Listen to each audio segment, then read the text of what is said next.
let me show you how to add audio to the web page. So this is our video. So we go to our text editor. This is an audio file in mp3 format. So the audio, you open the opening and that's the closing, and this is the source.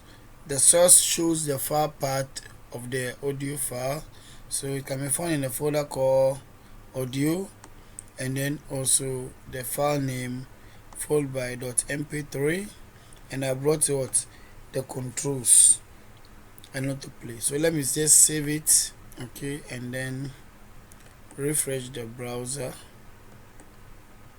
Alright, so I can see my audio. Let me play and see. Okay, so it's working. You can see the controls. I can reduce the volume and mute it. I can increase it. I can pause. Okay. Alright, so this brings us to the end of this chapter